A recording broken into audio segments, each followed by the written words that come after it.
కాంగ్రెస్ హామీలు నమ్మిరు, మరి మీరు హామీలు నమ్మలేదు కావచ్చు, మీరు ఇచ్చిన హామీలు నెరవేర్చాలండి. నమ్మకంతో పని లేదు.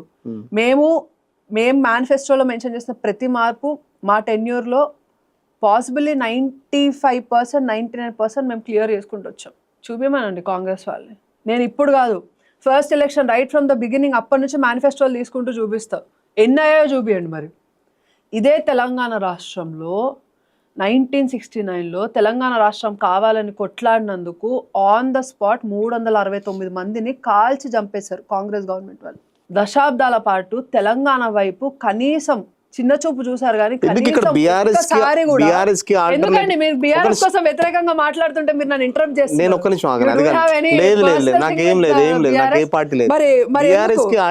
బీజేపీని ఎందుకు చూస్ చేసుకోలేదు ప్రజలు ఇక్కడ? నేను అడిగే క్వశ్చన్. నేను బీఆర్ఎస్ గురించి ఎప్పుడు నెగటివ్ మాట్లాడుతున్నా ఆర్ బీఆర్ఎస్ చేసిన పనుల గురించి ఏదైనా మాట్లాడుతున్నా, కాంగ్రెస్ గురించి మాట్లాడుతున్నా, మీరు ఎందుకు అపోజ్ చేస్తున్నారు? అపోజ్ ఏం చేయట్లేదు, అడుగుతున్నా నేను. మాట్లాడుతుంటే మాత్రం మీకు చాలా మీరు సుజల స్కీమ్ చెప్పారు, అన్ని విన్నాం కదా, 2 కోట్ల ఉద్యోగాలు చెప్పారు. మరి ఇప్పుడు వీళ్ళ గురించి కూడా చెప్తున్నారు, ఎందుకు నమ్మలేదు అంటున్నాను. అది మీ ప్రజలను అడగండి, మీరు ప్రజలను అడగండి. మేమేమి ఈ రోజు మేము గవర్నమెంట్ ఫామ్ అయితే it is unacceptance. Ram Mandir గురించి కూడా శతాబ్దాలు కొట్లాడు. Okay, then and there Congress government మాకు ఎందుకు రామ్ మందిర్ ఇవ్వలేదు అంటే దే ఆర్ అపోజింగ్ ఇట్. అంత మాత్రం రామ్ మందిర్ తప్పు కాదు కదా. సో ప్రజలు వద్దనుకుంటున్నప్పుడు బీజేపీ తప్పుగా? అది ప్రజల దౌర్భాగ్యం, నష్టం. ఈ 1 year అయింది, ఇప్పుడు 2nd year రన్ అవుతుంది. చూడండి, హెచ్యు పోతుంది, ఒక సైడ్ బుల్డోజర్లు పెట్టి మీ ఇల్లు కూలుస్తున్నారు హైడ్రా పేరు మీద, చెరువులు కబ్జా పెడుతున్నారు. ఇక్కడ రియల్ ఎస్టేట్ అంతా పడిపోయింది. ఎవరికి భూమి కొనాలన్న భయమే ఉన్నది, అమ్ముకోవాలన్న భయమే. ఏం జరుగుతుంది? ఎవరు వచ్చారు ఇన్వెస్ట్ చేయడానికి? ఇక్కడ ఏం కొత్త మార్పులు జరిగినాయి? ఏం ఫండింగ్ జరిగింది? ప్రజాస్వామిక పాలన. బాబోయ్, ఇది చాలా పెద్ద గ్యారంటీతో పాటు 7వ గ్యారంటీ. బాబోయ్, ఎక్కడ అరెస్ట్ చేయట్లేదు, స్వేచ్ఛగా ధర్నాలు చేసుకోవచ్చు. ఇందిరా పార్క్ కూడా ఓపెన్ చేస్తారు. అవును, మొన్న హెచ్ఏలో అందుకే కదా స్టూడెంట్స్ అరెస్ట్ చేశారు. అందుకే కదా మామూలు ప్రజల మీద కనీసం నోటీసులు కూడా ఇవ్వకుండా హైడ్రా అని చెప్పేసి ఇల్లు కూలుస్తుంటే మా ఇల్లు కూల్చొద్దని అడ్డుపడిన వాళ్ళందరిని అరెస్ట్ చేసింది దానికే కదా. ఇప్పటికి కూడా పోలీసులు ఎండల్లో అక్కడ నీడలు ఎత్తుక్కొని కూర్చొని కాపలా కాస్తుంది. పోలీసు వాళ్ళని బుర్కాలు చేసి బూర్కావాలని చేసి కూర్చోబెట్టింది రేవంత్ రెడ్డి గవర్నమెంట్. కబ్జా చేసే వాళ్ళు నచ్చుతారండి, నేను చెప్తున్నా కదా.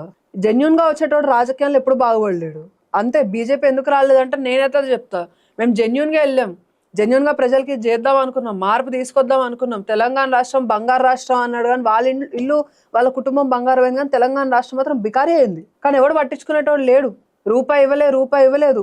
ఎన్ని లక్షల కోట్ల రూపాయలు కేంద్ర నిధులు రాష్ట్రానికి వచ్చే అభివృద్ధి జరిగిందో కిషన్ రెడ్డి గారే మార్నింగ్ నుంచి ఈవినింగ్ వరకు పెద్ద స్క్రీన్ వేసి మరి మీడియా వాళ్ళందరినీ పిలిపించి ఇది మేము ఇచ్చాం, ఈ రూపాయి ఇక్కడ ఖర్చు పెట్టాం, అంత అకౌంటబిలిటీ మాకు ఉంది. అరే 10 సంవత్సరాలు నువ్వేం బీకావో చెప్పు, స్క్రీన్ మీదే లబ్ధిదారులు ఎంతమంది ఉన్నారు చూపి, ఏమేం స్కీమ్స్ తీసుకొచ్చావు, ఆ స్కీమ్స్ వల్ల ఫర్దర్ సస్టైనబుల్ డెవలప్మెంట్ ఎట్లా జరిగింది, నీ ఎకానమీ ఎట్లా బిల్డ్ అయింది, ఎన్నిసార్లు జరగలేదండి. బాసర్ ఐఐటి IIT బాసర్లో ఫుడ్ పాయిజనింగ్, పిల్లలు ఎంతమంది ప్రొటెస్ట్ చేయలేం, టైంకి ఫీజు రియంబర్స్మెంట్ పడక ఎంతమంది ఎగ్జామ్స్ అటెండ్ అవ్వక సర్టిఫికేట్స్ రాక ఎంతమంది ఇబ్బంది పడ్డారు, ఎన్నిసార్లు గ్రూప్స్ క్యాన్సిల్ అయ్యాయి బీఆర్ఎస్ గవర్నమెంట్లో, ఎగ్జామ్ నోటిఫికేషన్స్ ఎంత దగ్గర వేసి వాళ్ళని ఎంత ఇబ్బంది పెట్టారు, ప్రిపరేషన్కి కనీసం టైం కూడా ఇవ్వకుండా ఎలక్షన్స్ ముందు ఇస్తున్నారు. ఆ 5 years టెన్యూర్లో అసలు ఎన్ని పోస్టులు రిలీజ్ చేశారు, చూసి సూసైడ్లు చేసుకున్నారు. ఎక్కడి నుంచో వచ్చిన వాళ్ళు కూడా ఆ రోజు ఈ రోజు ఎగ్జామ్ అని చెప్పి ఈ రోజే క్యాన్సిల్ అయిందని చెప్పి న్యూస్ చెప్తే ఎంతో మంది రోడ్ల మీద పడే ఏడ్చారు. మీ మీడియా వాళ్ళు కూడా పోయి కవర్ చేశారు దాన్ని. ఇన్ని దారుణాలు జరిగిన తర్వాత కూడా మీరు బీఆర్ఎస్ వారిగా ఎట్లా మాట్లాడుతున్నారు? నేను మాట్లాడలేదు. అదే బీఆర్ఎస్ కి చాలా అవార్డ్స్ వచ్చినాయి, సెంట్రల్ గవర్నమెంట్ చాలా అభివృద్ధి జరిగింది, చాలా డిపార్ట్మెంట్స్ కూడా అవార్డులు ఇచ్చింది. వాటిని ఏమంటారు? అభివృద్ధి జరగలేదు మీరు అంటున్నారు, ఏం చేశారు ఏం బీకలేదని మీరు అంటున్నారు 10 ఏళ్ళు. మరి కేంద్ర ప్రభుత్వం చాలా అవార్డ్స్ వచ్చినాయని చెప్పేసి చెప్తున్నారు కదా, చాలా అవార్డ్స్. నిన్నగాక మొన్న అంటే నాకు కూడా మస్తు అవార్డులు వచ్చినాయని చెప్పండి కదా, 2-3 అవార్డులు. నిన్న ఏదో కేటీఆర్ చెప్పినట్టు గుర్తు, పర్యావరణానికి సంబంధించి సెంట్రల్ గవర్నమెంట్ ఇచ్చిందని చెప్పేసి మీ బండి సంజయ్ చెప్తున్నాడు. తంబాకు తినడు కాదు బండి సంజయ్, కొంచెం ఐటమ్ నెంబర్ 6 పార్లమెంట్ లో మాట్లాడలేదు. ఫస్ట్ కేటీఆర్ డ్రగ్స్ అలవాటు మా బంజమని చెప్పండి. బండి సంజయ్ జోలికి వచ్చి మాట్లాడారంటే తొక్క తీస్తామని చెప్పండి. ఇంకా యువరాజు ప్లేస్ లో లేకపోతే అయ్యా సీఎం ఈడు నెక్స్ట్ సీఎం అవుదాం అనుకునే రేస్ లో ఏం లేడు కేటీఆర్. నెక్స్ట్ వాళ్ళు 5 years వచ్చేస్తారు. ఈ వెధవ యొక్క బలుపు వల్లనే బీఆర్ఎస్ గవర్నమెంట్ దిగిపోవాల్సి వచ్చింది. వీడి మైండ్ లేని రాజకీయాల వల్లనే కేసీఆర్ గవర్నమెంట్ ఇంకొక 20 సంవత్సరాలు పచ్చగా పరిపాలించేది. అదే కేసీఆర్ నాకుతో ఎల్లుండి ఉంటే మీరు బీఆర్ఎస్ ఏం చేయాలని మీరు అంటారు, మళ్ళీ 20 సంవత్సరాలు మీరే అంటున్నారు కదా, ఎట్లా? పరిపాలన చేయడానికి ఒక రాజకీయ నాయకుడికి ఉండాల్సిన తెలివండి, అది కేసీఆర్ కు ఉంది. అది అభివృద్ధికి సంబంధం లేదు దానికి. మీరు ఇప్పుడే అన్నారు 10 సంవత్సరాలు ఏం చేయలేదు అన్నారు. ఏం చేయకపోతే మరి 20 సంవత్సరాలు ఎట్లా అధికారంలోకి వస్తారు? నేను అదే చెప్తున్నా, ప్రజల్ని మభ్యపెట్టి మాయ చేసి ఇంకో 20 సంవత్సరాలు కూడా తెలంగాణ సెంటిమెంట్ ని రేజ్ చేసుకుంటూ గవర్నమెంట్ నడిపే తెలివితేటలు కేసీఆర్ కు ఉంది. కేటీఆర్ బల్బు వల్ల పోయింది అంటున్నారు.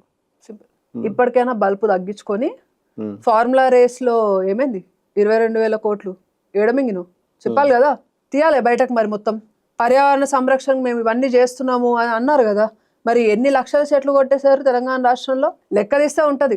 ఎన్ని నాటారు, అసలు దాన్ని పెంచింది ఎవరు, ఆల్రెడీ పెరిగిన ఎన్ని కట్ చేశారు, న్యూస్లలో వస్తూనే ఉన్నాయి కదా.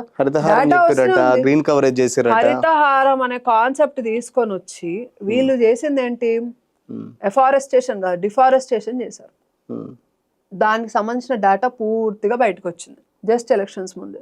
అండ్ ఇంకోటండి, బీఆర్ఎస్ గురించి మాట్లాడుకోవడానికి ఇంకా తెలంగాణ రాష్ట్రంలో మిగిలింది ఏం లేదు. ఓకే, అండ్ బీఆర్ఎస్ని ప్రజలు నమ్మే స్టేజ్లో కూడా లేరు ప్రజెంట్. ఎందుకంటే 10 సంవత్సరాల పరిపాలనలో అంటాడు మహానుభావుడు కేసీఆర్, 1999లో నేను టీఆర్ఎస్ స్థాపించినప్పుడు నేను ఒక మీటింగ్ పెట్టుకోవాలి అని అంటే నాకు సొంత ఇల్లు కానీ ఆ ల్యాండ్ కానీ ఆ రూమ్ కూడా లేదు, ఎవరినో అడిగి ఎక్కడో షటర్లో ఎక్కడో చిన్నగా నేను మీటింగ్ పెట్టుకొని నేను స్టార్ట్ చేసిన పార్టీ అని గొప్పగా చెప్పుకుంటాడు. మరి అలాంటి పార్టీకి 10 సంవత్సరాలు అధికారం ఇస్తే ప్రతి గ్రామ స్థాయిలో 2 స్టోరీ బిల్డింగ్, అది కూడా పార్టీకి సంబంధించి పార్టీ ఆఫీస్ని ఎట్లా కట్టారు? ఆ ప్రతి పార్టీ ఆఫీస్లో 10 నుంచి 15 మంది ఎంప్లాయీస్కి ఎవ్రీ మంత్ శాలరీస్ ఎట్లా ఇస్తున్నారు?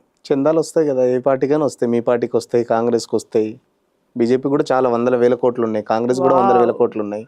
BJP is a national party, దానికి రూపాయి వస్తే టీఆర్ఎస్ ఆర్ బీఆర్ఎస్ ఒక స్టేట్ కి రెస్ట్రిక్ట్ అయిన పార్టీ, కొత్తగా ఫామ్ అయిన పార్టీ, ఫస్ట్ తారీఖు జీతాలు వేయడం చేత గాని ఒక పార్టీ, బస్ డ్రైవర్లు ఆర్టీసీ కార్మికులు వీళ్ళందరూ రోడ్ల మీదకి వచ్చి నెలల తరబడి ధర్నాలు చేసి ప్రొటెస్టులు చేసి వాళ్ళ జీతాలు వాళ్ళ ఇంక్రిమెంట్ దాని గురించి కొట్లాడితే ఆ గవర్నెన్స్ లో నడిచిన పార్టీకి బీజేపీకి ఫండింగ్ ఎక్కడి నుంచి వస్తుందండి? మీరు ఫండింగ్ మాట తీసారుగా, మాట్లాడుకుందాం. చెప్పండి, మీరే చెప్పండి. బీజేపీకి ఫండింగ్ ఎక్కడి నుంచి వస్తుంది? అసలు ఏదో మేము ఎవరి మీద ఎవరు పీక మీద కత్తి పెట్టి మరి మేము గుంజుకున్నట్టు మాట్లాడారు కదా, సో మీకు చాలా తెలుసు. బీజేపీకి బయటకు వచ్చాయి కూడా, మీ మీడియా ఛానల్సే కవర్ చేశారు, చూసుకోండి ఒకసారి వెళ్ళి. కామన్ కదా, ఎవరైనా కార్పొరేట్ వాళ్ళు ఇస్తారు. బీఆర్ఎస్ కాంగ్రెస్ వాళ్ళు అనుకోండి, ఏం కంప్లైంట్లు వచ్చినాయి అన్న యూట్యూబ్ తీయండి నన్ను ఒక్కసారి, జస్ట్ యూట్యూబ్ తీసి జస్ట్ ఇట్లా సర్చ్ కొట్టండి, ఎంతమందిని ఎవరిని ఎట్లా బెదిరించినారు, ఎట్లా డబ్బుల కోసం దమ్కా ఇచ్చినారు ఏంది అని చెప్పి.